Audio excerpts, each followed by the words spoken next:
순서지에 보시면 발인 예배 칸에 하나님 말씀 성경 봉독에 누가복음 23장 42절 43절이 있습니다.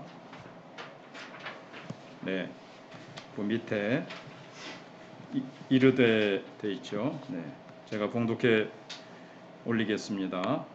이르되 예수여 당신의 나라에 임하실 때에 나를 기억하소서 하니 예수께서 이르시되 내가 진실로 내게 이르노니 오늘 네가 나와 함께 낙원에 있으리라 하시니라. 아멘. 어제 입건 예배 드리면서 잠깐 그 중간에 드렸던 내용의 말씀인데 오늘 한 번 더 생각하고 싶어서 내용을 살펴보고자 합니다.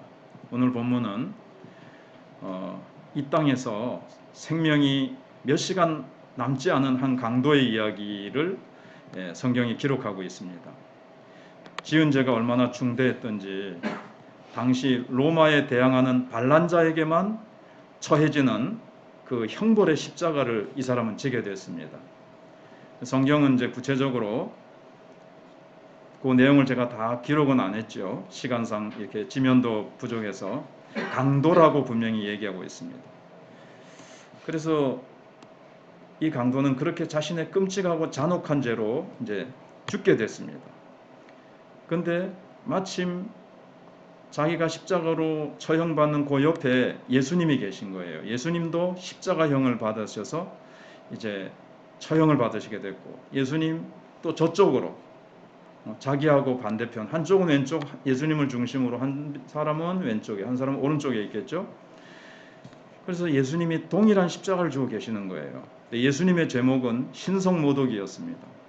사람들이 볼 땐 그런 거예요. 예수님은 내가 하나님께로부터 보냄을 받은 하나님의 아들이다 이렇게 주장을 하시는데, 사람들이 볼 때는 지가 뭐 사람이면서 무슨 하나님의 아들이야 하면서 신성모독죄로 이제 예수님을 처형시키는 겁니다. 종교 지도자들이 시샘으로, 시기와 질투와 악한 마음으로 이제 그들은 하나님의 아들이라는 것을 알면서도 죽이려고 했던 거죠.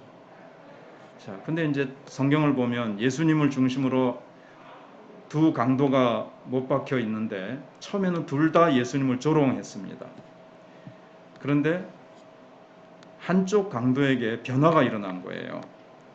이 사람이 몇 시간 동안 같이 있는데 예수님은 자기를 못 박는 자들 향해서 아버지여, 하나님을 향해서 아버지 이렇게 부르시고, 저들이 하는 죄를 자기네들이 모릅니다. 용서해 주세요. 보통 십자가에 못 박혀 죽을 때는 너무 고통스러우니까 온 세상을 저주하고 욕이라는 욕은 다 쏟아내면서 극악한 모습으로 그렇게 죽어가는데 이분은 전혀 그런 게 없어요. 그러니까 이 사람이 거기서 또 하나님을 향해서 뭐 시간상 그 이분에게서 어떤 신성을 발견한 거예요. 보통 분은 아니구나. 그러면서 이제 그 예수님을 조롱하는, 같이 조롱하던 그 강도에게 우리는 우리가 행한 일에 상당한 보응을 받는 것이니 이에 당연하거니와 이 사람이 행한 것은 옳지 않은 것이 없느니라 이렇게 얘기를 하고는, 이거는 무슨 말이에요? 우리는 마땅히 죄값을 이렇게 받는 것이 마땅하다. 근데 이 사람은 그렇지 않다. 옳지 않은 것이 하나도 없다. 죄가 없음에도 불구하고 십자가에 못 박히는 것을 이제 다 기록을 하지 않아서 예수님이 우리의 죄를 위해서 죽으시는 건지를 알았는지 몰랐는지 모르지만 저는 이제 알았다고 이제 믿고 싶어요. 그래서 자신의 죄를 인정하는 거죠. 이게 쉬운 게 아니에요. 그리고 오늘 말씀하신 대로 예수여 당신의 나라에 임하실 때 나를 기억하소서.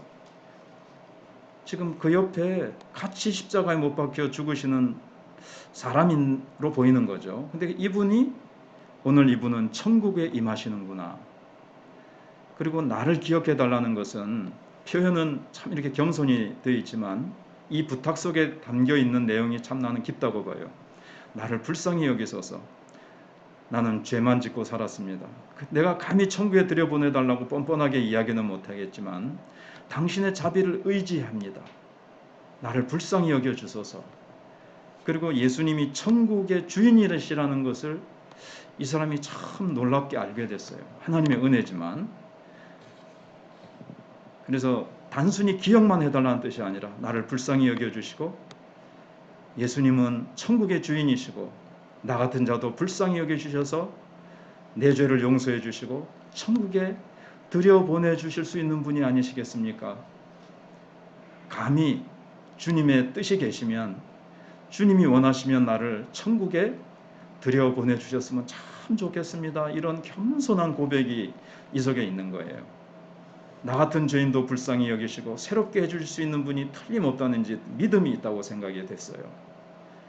근데 이 사람의 이 믿음과 마지막 부탁, 이게 정말 가장 지혜로운 부탁이었어요.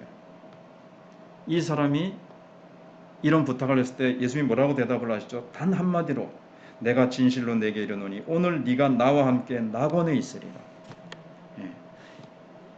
이 사람은 예수님이 그런 분이라는 것을 믿었던 거죠. 나같이 흉악한 강도, 평생 죄만 짓고 살았던 나도 예수님을 붙들면 예수님은 나 같은 자도 용서해 주시고 받아주시고 천국으로 받아주시고 이끌어 주시는 분, 이런 믿음과 고백이 있었던 거죠. 과연 이 사람의 믿음대로 예수님은 네가 오늘 나와 함께 낙원에 있으리라. 예수님은 이런 분이에요. 천국은 이런 나라예요. 지금까지 어떠한 삶을 살았든지 간에 예수님을 붙들고 예수님의 은혜를 의지하면 자기가 죄인인 것을 인정하고 고백하면 다 용서해 주시고 천국으로 받아주시는 분, 이런 분이 예수님이에요. 마지막 정말 요즘 세상 말로 하면 로또 맞은 것보다도 더 놀라운 대박을 맞은 거죠. 이 세상의 삶은 길어야 100년입니다. 그러나 그 다음 생이 있다는 걸 알았어요. 당신의 나라에 임하실 때 예수님이 어제 생각해 본 대로 다스리시는 그 아름다운 영원한 행복의 나라, 영생의 나라가 있는 걸 알았던 거죠. 예. 그래서 그 나라에 들어가고 싶어서 예수님을 탁 붙들었어요. 그랬더니 예수님이 그래, 너 오늘 나와 함께 낙원에 있게 될 것이다. 그래서 우리는 마지막 순간에 가장 지혜로운 선택을 했고 가장 지혜로운 강구를 했던 거죠. 그 십자가 주변에 있는 사람들의 눈에는 다 예수님이 비참하게 죽어가는 자로 똑같이 강도처럼 보인 거예요. 아무도 예수님을 못 알아봤어요. 어떻게 보면.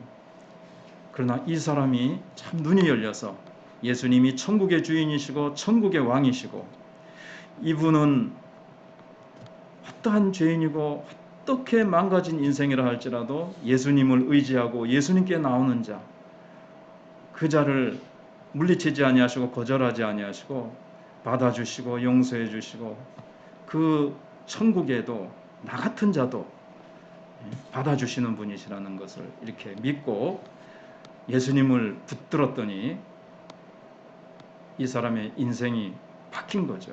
이 세상에서는 물론 이제 더 몇 시간 살 수가 없어서 참 안타까웠겠죠. 좀 더 내가 예수님을 빨리 알았더라면 남은 생에 주님을 위해서 살았을 텐데. 우리도 그렇습니다. 제가 참 많이 방황하다가 인생이 뭔지 몰라서 방황하다가 참 하나님의 은혜로 예수님을 믿게 됐어요. 이게 내 인생의 가장 중요한 선택이었고 결정이었죠. 하나님의 은혜지만 지금 생각해 보니까 어젯밤에도 내가 예수님을 안 믿었더라면 생각하기도 끔찍스러운 거예요. 얼마나 지금도 정신적으로 방황하며 인생의 의미를 발견하지 못해서 힘든 인생을 살았을까. 그런데 이 강도, 진짜 이제 예수님을 중심으로 한편 강도가 있고 또 한편 강도가 있죠. 이게 어떻게 보면 인류의 모습이에요. 예수님을 중심으로 인류는 두 부류로, 두 줄로, 두 운명으로 나누어져요. 이렇게 한편 강도처럼 예수님을 알아보고 예수님을 구주로 인정하고 자신의 죄인됨과 그러나 내 죄를 다 용서해 주시고 이 세상으로 끝나는 것이 아니라 다음 세상에 아름다운 그 나라가 있고 예수님을 의지하면 그 나라에 갈 수 있다는 믿음으로 사는 자가 있고 또 한편 강도처럼 끝까지 예수님을 몰라보고 끝까지 예수님을 조롱하는 자가 있어요. 이게 크게 이렇게 인류는 나누어지는 거예요. 저는 그래서 예수님을 믿고, 시간 관계상 다 말씀드릴 수는 없지만, 그래서 예수님을 믿고 나서 예수님이 내 인생 속에 들어오셔서 평화를 주시고 삶의 목적을 주시고, 이 세상이 다가 아니고 이 세상은 나그네고, 이 세상이 끝난 다음에 우리가 밖에서 놀다가도 저녁이 되면 돌아갈 집이 있는 것이 얼마나 행복합니까? 그와 마찬가지로 이 세상이 맞춰졌을 때 우리의 본향집인 하나님 아버지 집, 그리고 당신의 나라, 하나님이, 우리를 창조하신 하나님이 우리의 아버지가 되셔서 그분과 함께 살 수 있는 그 나라가 있다는 것을 믿고 예수님을 영접했으면 참 좋겠습니다. 우리 다 주일학교를 혜진이, 혜정이 다 다녔고, 또 김정윤 씨도 참 다른 거하고 상관없이 정말 그렇게 예수님을 붙들고, 그래 보세요.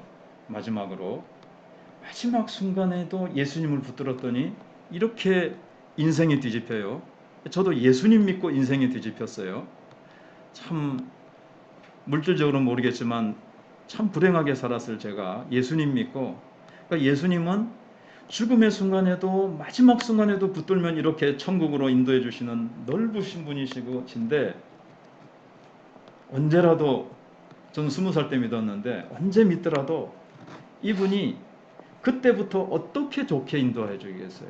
마지막 그 모든 죄도 용서해 주시고 천국의 흉악한 죄인도 받아들여 주시는 분이라면, 평소에 예수님을 의지하고 예수님을 주로 모시고 살아가면 그분이 내 삶의 주인으로 오셔서 보호해 주시고, 눈에 보이지 않지만 인도해 주시고, 또 직접 눈에는 안 보여도 그분이 내 삶을 다스려 주시고 보호해 주시고 복을 주시고 함께 해 주시는 그 은혜가 얼마나 크겠느냐는 거죠.